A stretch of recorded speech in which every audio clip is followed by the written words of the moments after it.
Meu nome é Lucas Arcoverde, sou permacultor e trabalho já há quase 4 anos com agricultura orgânica. Eu comecei na agricultura orgânica, através da permacultura, quando eu fui para Manaus.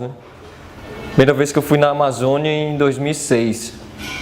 Conheci a permacultura, que envolve várias técnicas sustentáveis de cultivo agrícola, Não só de culturas agrícolas, mas de florestas também, de árvores e de outros materiais, Então isso foi quem me inseriu nesse campo orgânico, E eu gostei muito, abracei a ideia e estou com ela até hoje. O que vem a ser agricultura convencional e agricultura orgânica? Eu aprendi que a agricultura orgânica não é só uma coisa de aprender, Além de aprender as técnicas, de utilizar as técnicas, o agricultor orgânico tem que acreditar nisso. É uma coisa muito de fé também, não envolve só a questão prática, assim, o manejo prático, Como se tem na agricultura convencional. O que a gente tem na agricultura convencional? São várias receitas, se eu vou plantar milho, eu uso tantas toneladas por hectare de NPK, tantas toneladas por hectare de aditivos químicos, de agrotóxicos, por exemplo. Então são receitas de bolo, São receitas, eu pego essa receita e aplico e vou ter lá a minha plantação, minha produção, A agricultura orgânica já não dá para se fazer muito isso, porque não se tem dados específicos, você coloca tanto de composto, por exemplo, ao invés de usar NPK. É muito da experiência prática do dia a dia, da experiência de vida de quem está cultivando a agricultura orgânica, É possível sim ter uma agricultura em maior escala, uma agricultura orgânica em maior escala, mas não em tão grande escala quanto se tem na agricultura convencional, Por que isso? Na agricultura convencional, normalmente se cultiva uma só espécie, no máximo 2 no mesmo ambiente.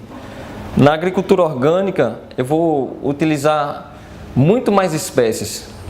Então eu vou ter até uma produção maior no total de produtos, mas assim, de cada produto eu vou ter realmente uma produção menor do que teria na agricultura convencional, Mas isso é que faz a diferença, Quando as pessoas vão cultivar convencionalmente, Chega no terreno, olha para o terreno e, poxa, aqui não tem nada, aqui só tem mato, eu vou encher isso aqui de milho. Mas não é que não tenha nada, tem sim, tem vários tipos de mato diferentes, tem vários tipos de animais diferentes que vivem nessa área que ele vai plantar, vários micro-organismos, bactérias, fungos, protozoários, vou ter anelídeos, vou ter minhocas, vou ter insetos pequenos, insetos maiores, vou ter lagartos, vou ter pássaros. Então vou ter uma série de uma biodiversidade naquele ambiente, por menor que seja ele, por mais que aquele ambiente aparente não ter nada, ele tem muita coisa, Então a agricultura convencional limpa aquela área e coloca, por exemplo, só milho. Então, os animais a vida que ali habitava antes, que tinha vários tipos de mato diferentes, vários tipos de organismos diferentes, agora só tem um. Então, se eu só tenho milho para comer, eu vou comer milho. Então, esses animais, ao invés de predar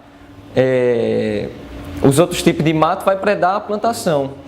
E aí, na agricultura convencional, o que se faz para evitar isso? Usa-se o defensivo químico, Os agrotóxicos, veneno, entre outras coisas. Já na agricultura orgânica, qual é a ideia? É não limpar o terreno, e sim ir trabalhando com ele aos poucos, Vai acrescentando, eu quero ter alface, tomate, batata e macaxeira, por exemplo. Então vou juntando essas culturas, Uma parte eu vou colocando alface, outra eu vou colocando tomate, outra eu vou colocando a macaxeira, outra eu vou colocando a batata, mas de uma maneira com que eles interagem entre si, E entender que a natureza não está contra a gente, né? Não está contra quem está produzindo. Quando a gente vê uma plantação predada, não é a natureza que está indo contra essa plantação, é a plantação que está indo contra a natureza. É aquele estilo de plantar que está indo contra. Então, a agricultura orgânica, eu penso muito em utilizar a natureza ao meu favor, né? Se eu tenho algum tipo de inseto, percevejos, entre outros que predam meu alface, eu vou ter pássaros que vão viver naquela região, que vão predar aquele percevejo que está comendo meu alface, ao invés de eu ir lá e jogar um defensivo químico. Então é importante, além de ter a plantação que eu quero produzir, eu ter outras plantações ao redor e até no meio mesmo da plantação, árvores de estratos maiores, desde arbusto até árvores maiores, que é para quê? Para eu poder dar casa para pássaros, para lagartos, para outros animais que predam as pragas, né? Então essa é uma diferença básica assim, da agricultura convencional para a agricultura orgânica.